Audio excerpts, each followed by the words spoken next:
हैं। मध्य प्रदेश में कोरोना का ग्राफ अब कम होता नजर आ रहा है। पिछले 24 घंटे में कोरोना के 9,754 नए केसेस सामने आए हैं। वहीं 94 मरीजों की मौत हुई है। 24 घंटे में 9,517 मरीज स्वस्थ होकर डिस्चार्ज हुए। इंदौर में 1651, भोपाल में 1412 तो ग्वालियर में 793 नए मरीजों की पुष्टि हुई। इधर जबलपुर में 542, रतलाम में 370 तो उज्जैन में 275 नए मरीज सामने आए। प्रदेश में कोरोना के एक्टिव केसेस की संख्या 1,11,000 पहुंच गई है। तो मध्य प्रदेश में कोरोना का ग्राफ अब कम होता नजर आ रहा है। पिछले 24 घंटे में कोरोना के 9,754 नए केस सामने आए।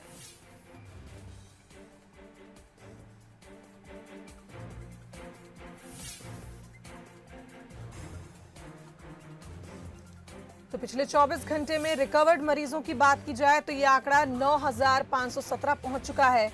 मध्य प्रदेश में पॉजिटिविटी रेट भी घटा है, वहीं रिकवरी रेट में बढ़ोतरी देखने को मिली है। इंदौर में 1651 नए मरीज सामने आए तो भोपाल में 1412 नए मरीजों की पुष्टि हुई। वहीं एक्टिव केसेस की संख्या अब मध्य प्रदेश में 1,11,366 पहुंच चुकी है।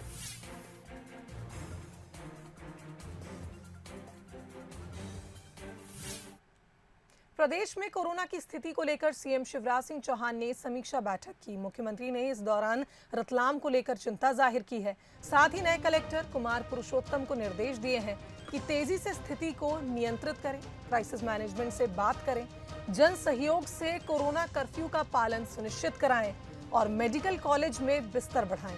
उन्होंने कहा कि किल कोरोना अभियान का तेजी से क्रियान्वयन सुनिश्चित करें, विधायक लीड करें, संक्रमण की चेन को तोड़ें, रतलाम के लिए विशेष रणनीति बनाई जाए। वहीं आपको बता दें, मुख्यमंत्री जल्द ही रतलाम का दौरा भी कर सकते हैं।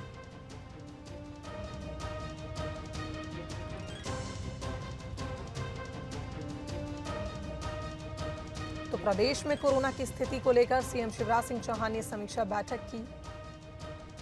साथ ही उन्होंने रतलाम को लेकर चिंता जताई है और कलेक्टर को कई निर्देश भी दिए।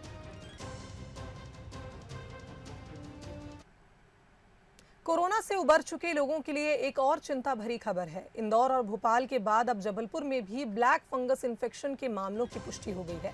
मेडिकल कॉलेज के ईएनटी विभाग के डॉक्टर्स ने कोरोना से ठीक हो चुके कुछ मरीजों में इसके लक्षण देखे हैं। एक मरीज की इसके चलते मौत भी हो चुकी है।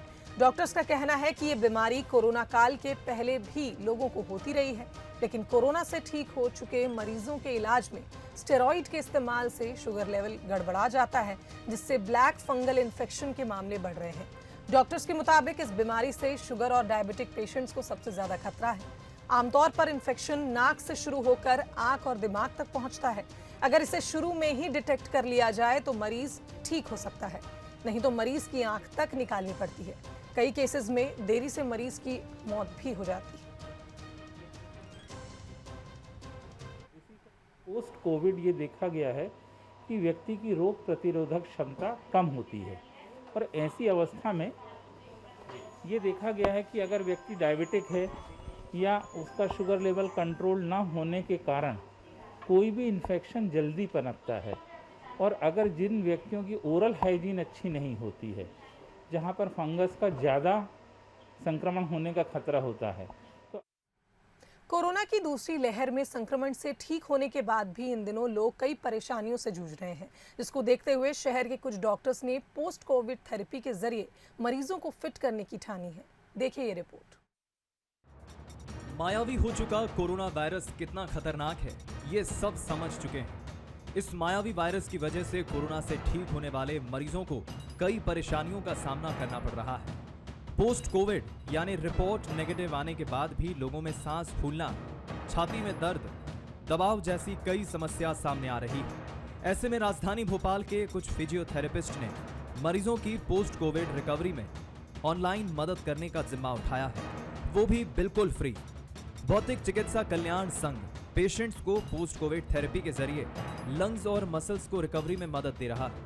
इस ग्रुप में शहर के 12 फिजियोथेरेपिस्ट हैं, जो 8 अलग अलग लोकेशंस से लोगों को कंसल्टेशन दे रहे हैं। जाहिर है कि अभी तक कोरोना के लक्षण या फिर कोरोना पॉजिटिव होने पर ही मरीजों को सलाह दी जा रही थी, लेकिन जैसे ही पोस्ट कोविड के दौरान मरीजों में समस्या बढ़ी तो इसको लेकर शहर फिजियोथेरेपिस्ट ने कमान संभाल ली।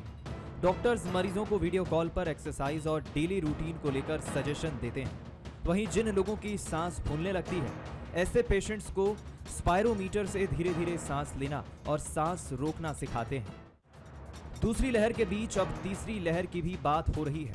वो वायरस कैसा और कितना घातक होगा ये अभी नहीं कहा जा सकता है, लेकिन इतना तय है कि जो कोरोना संक्रमण से ठीक हो गए हैं उनमें पोस्ट कोविड डिजीज हमारे लिए अगली चुनौती है। Bureau report, Bansal news. Corona plane से आया और अब गांव-गांव तक पहुंच चुका है। कोरोना से जंग सिर्फ जागरूकता से जीती जा सकती है, इसलिए अब गांव-गांव तक प्रशासन जागरूकता फैला रहे हैं। देखिए ये रिपोर्ट। प्लेन से आया, गांव में पहुंचा। गांव में कोरोना का कोहराम। गांव वालों ने ठाना, मिलकर कोरोना है मिटाना। गांव में मुनादी और कोटवार की तैनाती। और यहां पॉजिटिव मरीज की खबर पर इनाम। प्लेन से आया कोरोना, मेट्रो में घूमा, फिर बस और ट्रेन से होते हुए कई शहरों में पहुंचा और अब जाकर बैलगाड़ी से गांव भी पहुंच गया है। गांव में गांव वाले सतर्क हो गए और अब अफसरों की मदद से कोरोना की जंग में कूद पड़े। जबलपुर के गांव में सरकार ने कोटवार तैनात किए, जो आने वाली शादी के मुहूर्त के पहले ही मुनादी कर रहे हैं कि शादी टाल दो। ग्रामवासियों को सूचित किया जाता है कि जितने ब्याह लगने हो गई उनकी तारीख पछेल दी जा बच्चा। ऊपर से आदेश आया बच्चा भोपाल से को सूचित किया जाता है शादी विवाह सब में रोक लगी है। जो परमिशन मिले थे वे भी बंद कर दिए गए हैं। शादी विवाह लगन सब आगे बढ़ा। गांव में जागरूकता का इससे बढ़िया उपाय और कोई हो भी नहीं सकता। तो कलेक्टर कर्मवीर शर्मा ने कोटवारों की तैनाती की और इस पर पूरी नजर भी रखे हुए हैं। बिल्कुल, देखिए हमने और माननीय मुख्यमंत्री जी ने जब ये कहा कि भाई ये चीज़ शादी जो है वो बाद में भी हो सकती है, लेकिन कोरोना के संक्रमण की चेन को तोड़ना आज की प्राथमिकता होनी चाहिए और शादी बड़ा स्प्रेडर की भूमिका ना अदा कर ले, तो आगे कुछ सारे जो हैं ऐसे मुहूर्त आ रहे हैं। इसलिए हमने बहुत प्रोएक्टिवली स्टेप उठाया था। सभी ग्राम पंचायतों में ऐसे कौन से लोकेशन हैं जहाँ पर इस टाइप की संभावना है उनको आइडेंटिफाई करके पुलिस से उसकी इन्फॉर्मेशन शेयर करके कोटवारों के माध्यम से मुनादी वगैरह की जा रही है। अगर आपकी नज़र में कोई आइसोलेट मरीज घूमता मिले तो आप 500 रुपये के हकदार होंगे और इनाम आपको तहसीलदार की तरफ से दिया जाएगा। दरअसल ग्वालियर के भितरवाल तहसील के तहसीलदार श्यामू श्रीवास्तव ने घोषणा की है कि आइसोलेशन से बाहर निकलने वाले मरीज की सूचना देने पर 500 रुपये का नगद पुरस्कार के साथ सूचना देने वाले का नाम भी गुप्त रखा जाएगा। अगर कोई संक्रमित व्यक्ति कंटेनमेंट के बाहर घूमता हुआ पाया जाता है और इस प्रकार की कोई सूचना साक्ष्य के साथ में विद प्रूफ देता है तो उसको 500 रुपये का इनाम हमारे द्वारा उसको नगर पालिका समिति के द्वारा प्रदान कराया जाएगा। इसका उद्देश्य है कि अनावश्यक रूप से जो आदमी बाहर निकल रहे हैं और संक्रमण को फैला रहे हैं, इस संक्रमण को रोकने का उद्देश्य है।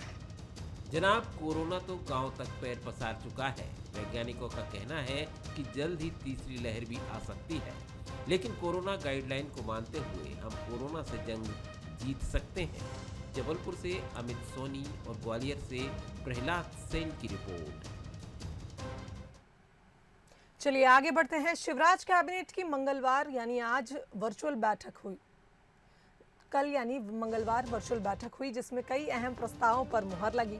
कैबिनेट ने पेंशन योजना में 4% अंशदान बढ़ाने के प्रस्ताव को मंजूरी दी। 2005 के बाद भर्ती हुए 4 लाख कर्मचारियों को इसका फायदा होगा। इसके साथ ही कैबिनेट ने भिंड जिले में खोले जा रहे सैनिक स्कूल के लिए जमीन का आवंटन किया। मालनपुर में इसके लिए 20.95 हेक्टेयर सरकारी जमीन आवंटित की गई। वहीं कोरोना आपदा में ड्यूटी करने वाले कर्मचारियों के लिए पॉलिसी तय किए जाने पर भी चर्चा हुई। कैबिनेट ने सभी विभागों के कोरोना योद्धाओं के लिए समान पॉलिसी तय करने का फैसला किया।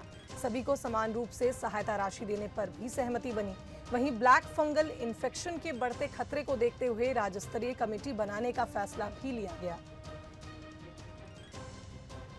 आदि अपमिश्रण में हमने जो आजीवन कारावास की सजा दी थी, उसमें आजीवन कारावास में अब हम इन नकली दवा वालों को भी शामिल करने का हमने विधि विभाग को बोला है। इन पर कोताही किसी भी कीमत पर नहीं करेंगे। ये निराधम है, ये नरपिशाच है, किसी भी कीमत पे इन्हें छोड़ेंगे नहीं, ढूंढ ढूंढ के निकालेंगे और जेल में ठूसेंगे। स्पष्ट कर दिया है मुख्यमंत्री जी ने, राज्य सरकार ने, कि तीसरी लहर की जो चर्चा बनी हुई है, राज्य सरकार पूरी तैयारी के साथ में उसका सामना करने की तैयारी कर रही है। चाहे वेंटिलेटर की बात हो, चाहे ऑक्सीजन की बात हो, चाहे बेड की बात हो, चाहे आईसीयू की बात हो, हर तैयारी राज्य सरकार लगातार कर रही है। चूंकि इसमें बच्चों को भी शामिल होना बताया गया है और इसलिए कोई कोताही नहीं बरती जाएगी। खबर दिल्ली से, जहां कांग्रेस ने कोरोना राहत टास्क फोर्स का गठन किया है। कांग्रेस अध्यक्ष सोनिया गांधी ने 13 सदस्यों की कमेटी बनाई है। टास्क फोर्स की कमान गुलाम नबी आजाद को संभालेंगे। कमेटी में प्रियंका गांधी, अंबिका सोनी, बीवी श्रीनिवास, मुकुल वासनिक, पवन कुमार बंसल भी शामिल हैं। केसी वेणुगोपाल, जयराम रमेश, रणदीप सुरजेवाला ने भी नाम इस टास्क फोर्स में शामिल है। आपको बता दें, ये कमेटी देश भर में कांग्रेस पार्टी द्वारा चलाए जा रहे राहत कार्यों में समन्वय बनाने का काम करेगी। कांग्रेस ने 13 सदस्यों की ये कमेटी बनाई है। इस टास्क फोर्स की कमान गुलाम नबी आजाद संभालेंगे। तो पवन खेरा, गुरदीप सिंह सप्पल के नाम भी इस कमेटी में शामिल हैं। मुकुल वासनिक, पवन कुमार बंसल इस टास्क फोर्स में शामिल हैं और राहत कार्यों में समन्वय बनाने का काम ये कमेटी करेगी।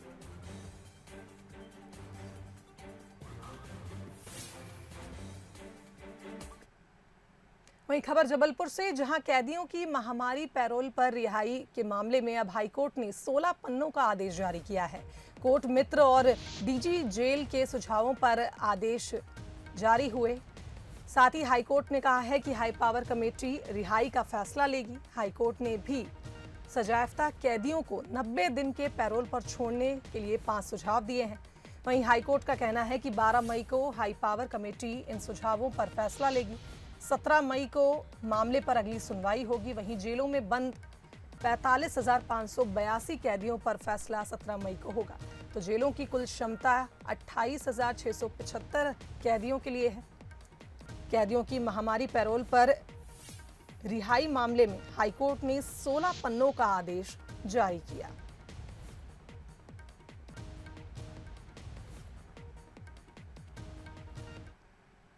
खबर भोपाल से, जहां गृह मंत्री डॉक्टर नरोत्तम मिश्रा का बयान सामने आया। नकली दवा और इंजेक्शन बेचने वालों को उम्र कैद की सजा होगी। साथ ही नकली दवा इंजेक्शन का कारोबार करने वाले इंसानियत के दुश्मन हैं। सरकार पूरी सख्ती के साथ आरोपियों के खिलाफ कार्रवाई करेगी। वहीं अब नकली दवा बेचने वालों पर एनएसए की कार्रवाई की जा रही है और अब उम्र कैद की सजा भी इन आरोपियों को होगी। आदि अपमिश्रण में हमने जो आजीवन कारावास की सजा दी थी, उसमें आजीवन कारावास में अब हम इन नकली दवा वालों को भी शामिल करने का हमने विधि विभाग को बोला है। इन पर कोताही किसी भी कीमत पर नहीं करेंगे। ये निराधम है, ये नरपिशाच है, किसी भी कीमत पे इन्हें छोड़ेंगे नहीं, ढूंढ ढूंढ के निकालेंगे और जेल में ठूसेंगे। कोरोना मरीजों को नकली रेमडेसिविर इंजेक्शंस लगाने के मामले में अब शिकंजा कसता जा रहा है। यही वजह है कि सरबजीत सिंह मुखा के सिटी हॉस्पिटल पर बड़ी कार्रवाई देखने को मिली। केंद्र सरकार के सीजीएचएस अपर निदेशक ने कार्रवाई करते हुए सिटी हॉस्पिटल को सीजीएचएस के इम्पैनल्ड हॉस्पिटल की लिस्ट से हटा दिया। इसके साथ ही सिटी हॉस्पिटल को शॉकॉज नोटिस भी जारी कर दिया गया। बता दें कि सिटी हॉस्पिटल में सीजीएचएस योजना के तहत 170 कोरोना मरीजों का इलाज अब तक हुआ है। दरअसल सिटीजन वेलफेयर फोरम ने इस मामले की शिकायत की थी।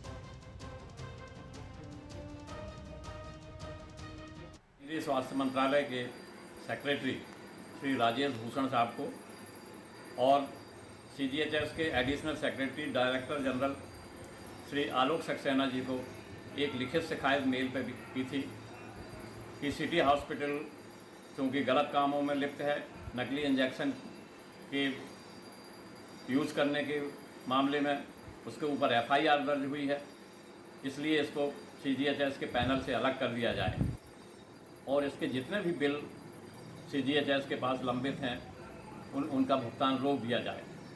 मुझे अभी सूचना मिली है कि सिटी हॉस्पिटल जबलपुर को अगले आदेश तक पैनल से बाहर रखने का फैसला किया है। मध्य प्रदेश में रेमडेसिविर इंजेक्शन की कालाबाजारी के खिलाफ छिंदवाड़ा में तीसरी बड़ी कार्रवाई हुई, जहां से पुलिस ने 3 आरोपियों को धर दबोचा, जिनके पास से 5 रेमडेसिविर इंजेक्शन बरामद किए गए। पुलिस को शिकायत मिली थी कि निजी अस्पताल का कर्मचारी महंगे दामों में रेमडेसिविर इंजेक्शन बेच रहे हैं, जिसके बाद पुलिस ने जांच बैठाकर तीनों आरोपियों को पकड़ा।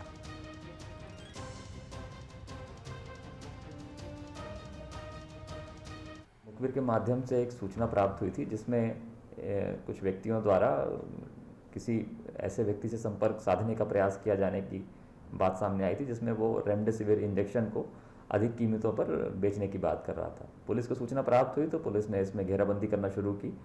उन व्यक्तियों की जब हमने अच्छे से सघन जांच की और जब उन्हें हमने पकड़ा तो उनके पास से पुलिस को 5 रेमडेसिविर के वायल प्राप्त हुए हैं और इन 5 इंजेक्शन के साथ हमने 3 आरोपियों को गिरफ्तार भी किया है। प्रथम दृष्टया पूछताछ में ये एक छिंदवाड़ा के निजी अस्पताल में जो मरीजों को लगने के लिए इंजेक्शन उपलब्ध कराए जाते थे, उनको ही हेराफेरी करके अधिक कीमतों में बेचने का प्रयास था। पुलिस ने 3 आरोपियों को गिरफ्तार कर लिया है। उसमें से एक जो मुख्य आरोपी है उसको हम पुलिस रिमांड भी ले रहे हैं, उससे पूछताछ करेंगे आगे और जो भी नए तथ्य सामने आएंगे उसके अनुसार विधिवत कार्रवाई की जाएगी। फिलहाल प्रकरण में अपराध पंजीबद्ध कर लिया गया। सरकार रेमडेसिविर जैसी जीवन रक्षक दवाओं की कालाबाजारी करने वालों के खिलाफ रासुका लगाने का ऐलान कर चुकी है। कई लोगों को इस जुर्म में गिरफ्तार भी किया गया है, लेकिन पैसों के लालच में लोग इंसान की जिंदगी का सौदा करने से भी नहीं चूक रहे। ताजा मामला शहडोल मेडिकल कॉलेज का है, जहां स्टाफ नर्स मरीजों को रेमडेसिविर इंजेक्शन लगाने की बजाय इसे एक मेडिकल स्टोर पर बेच देती थी। पुलिस ने ऐसे 6 इंजेक्शन के साथ स्टाफ नर्स, मेडिकल कॉलेज के 2 कर्मचारी और अमित फार्मा मेडिकल स्टोर संचालक समेत 4 आरोपियों को गिरफ्तार किया। पुलिस ने आज अपना मुखबिर तंत्र सक्रिय किया और इसमें 2 लोग सबसे पहले गिरफ्तार हुए, दीपक गुप्ता और उज्ज्वल द्विवेदी। दोनों जिला उमरिया के रहने वाले हैं और इनके पास से रेमडेसिविर इंजेक्शन बरामद हुआ है। ये दोनों व्यक्ति मेडिकल कॉलेज में नौकरी करते हैं और इनको निशानदेही पर एक और व्यक्ति है, मेडिकल संचालक अमित मिश्रा, अमित फार्मा नाम के इनके मेडिकल स्टोर है। इनको भी पुलिस ने गिरफ्तार किया है और उनके पास से भी काफ़ी सारी चीज़ें बरामद हुई है। इधर राजधानी भोपाल में रेड क्रॉस चेयरमैन और उनके कर्मचारियों के बीच टकराव एक बार फिर गहरा गया है। चेयरमैन आशुतोष पुरोहित के कामकाज के तरीके से नाराज रेड क्रॉस कर्मचारियों ने काम बंद कर दिया है। उनका आरोप है कि पिछले 3 साल से आशुतोष पुरोहित रेड क्रॉस के चेयरमैन हैं। इस दौरान उन्होंने जमकर भ्रष्टाचार किया और इससे बचने के लिए इससे जुड़ी कई फाइलों को वो नष्ट करने की कोशिश कर रहे हैं, क्योंकि जल्द ही उनका कार्यकाल खत्म होने जा रहा है। दूसरी ओर खुद पर लगे आरोपों पर आशुतोष पुरोहित का कहना है कि कर्मचारी काम नहीं करना चाहते, संस्था को ठीक से चलाने के लिए वो सख्ती करते हैं, जिसका विरोध किया जा रहा है। यहाँ पर अनियमितता यही है कि अस्थायी कर्मचारी को बनाया जा रहा है, जिनके द्वारा कई अनियमितताएं हैं यहाँ पर और दस्तावेजों का हेरफेर है। उनके द्वारा यहाँ पर व्यवसाय भी किया जा रहा है। उनका खुद का डेंटल यूनिट चला है और उनकी कुछ नस्तियाँ हैं जिसमें अत्यधिक पेमेंट किए गए, उसका भी अवलोकन। तो वो सब नस्तियों को नष्ट कर दिया है। भ्रष्टाचार जो आरोप है पूरे तरीके से निराधार और झूठे आरोप है। इसमें पूरी कहानी ये है कि मेरा कार्यकाल जो है 17 मई को समाप्त होने वाला है और इसी लोग कुछ बाहरी लोग हैं जो कुछ षड्यंत्र कर रहे हैं, क्योंकि चुनाव अभी 3 महीने होना नहीं है, तो कुछ उस प्रकार का परिदृश्य बन रहा है। ये बताना चाहूँगा कि 24 तारीख को मेरी जो PA थी एलिजा, जिनको मैंने प्रभार दिया था सेक्रेटरी का, तो मेरे आदेशों की अवहेलना करना, पिछले 2 महीने से वो यहाँ पे कुछ ऐसा वातावरण कर रही थी, उनको ये लग रहा था कि मैं अब जा रहा हूँ तो उन्होंने यहाँ पूरा ऐसा वातावरण कर्मचारियों के साथ मिलकर जिनकी जांचें चल रही थी, जिनके ऊपर आरोप थे, उन लोगों के साथ मिलके और एक षड्यंत्र पूर्वक करके मेरे बिना आदेश के अवहेलना करना। यहाँ पे हमने आपको बताना चाहूँगा, निःशुल्क दवा बैंक रेड कास्ट में केवल वेतन बांटने के अलावा मैंने 1 रुपये का भी काम नहीं किया। एक मशीन खरीदी है सोनोग्राफी की और रेड कास्ट का वेतन बांटा है कर्मचारियों का, वो इन्हीं लोगों का। इसके अलावा मैंने कोई फाइनेंशियल काम नहीं किया। वहीं राजधानी भोपाल के छोला हनुमान मंदिर में भक्त दर्शन करने पहुंचे। बड़ी संख्या में लोगों के पहुंचने से संक्रमण का खतरा बढ़ा। वहीं पुलिस की अनोखी कार्रवाई का एक वीडियो वायरल हुआ, जिसमें दर्शन करने आए लोगों की चप्पल छिपाई गई, वहीं वाहनों की हवा निकाली गई। मंगलवार होने पर कई भक्त छोला मंदिर दर्शन करने पहुंचे थे। कोरोना के चलते सभी धार्मिक स्थलों को बंद किया गया है, फिर भी लोग लापरवाही बरतकर यहां पहुंचे और जिसके बाद पुलिस की अनोखी कार्रवाई का ये वीडियो वायरल हुआ। तो थाना प्रभारी अनिल प्रसाद मौर्य के नेतृत्व में ये कार्रवाई की गई, जिसमें दर्शन करने आए लोगों की चप्पल छिपाई गई और वाहनों की हवा निकाली गई।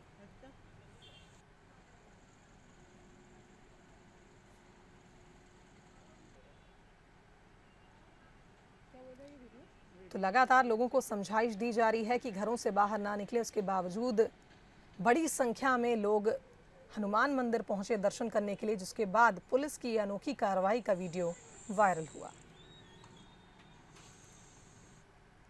खबर उमरिया से, जहां मानवता को शर्मसार करने वाली तस्वीर सामने आई। मौत के बाद आदिवासी को शव वाहन नहीं मिला। बाइक पर ही शव बांधकर पतौर गांव उसके परिजन ले गए। पेट दर्द की शिकायत के बाद अस्पताल में भर्ती कराया गया था आदिवासी को, जिसके बाद उसकी मौत हो गई। मानपुर स्वास्थ्य केंद्र का ये मामला बताया जा रहा है, जहां बाइक पर ही शव बांधकर परिजन उसे गांव ले गए। तो मानवता को शर्मसार करने वाली तस्वीर सामने आई, जहां मौत के बाद आदिवासी को शव वाहन तक नहीं मिला, जिसके बाद उसका शव बाइक पर ही ले जाना पड़ा। इधर बैतूल में महिला की मौत के बाद अस्पताल में हंगामा मच गया। परिजनों ने जमकर तोड़फोड़ मचाई और अस्पताल के कांच भी फोड़े, सामान भी फेंका। महिला के 2 बेटों के खिलाफ मामला दर्ज हुआ है। कोरोना पॉजिटिव महिला की मौत होने पर परिजनों ने हंगामा किया। जिला अस्पताल के कोविड वार्ड का ये मामला बताया जा रहा है।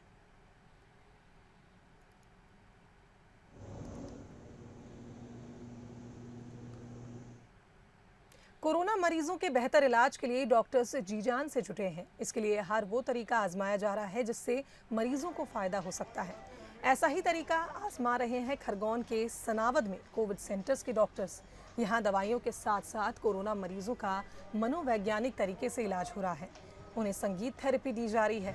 डॉक्टर्स का मानना है कि इससे पेशेंट का मनोबल मजबूत करने से मदद मिलेगी। डॉक्टर अजय मालवीय ने बताया कि उनका पूरा जोर शोर पेशेंट की इम्यूनिटी बढ़ाने पर है। संगीत के जरिए पेशेंट को मानसिक सुकून मिलता है, चिंता दूर होती है और इसके साथ ही स्वस्थ होकर घर जाने वाले मरीजों से कम 5 पौधे लगाकर उनका पोषण करने का डॉक्टर्स पेशेंट से वादा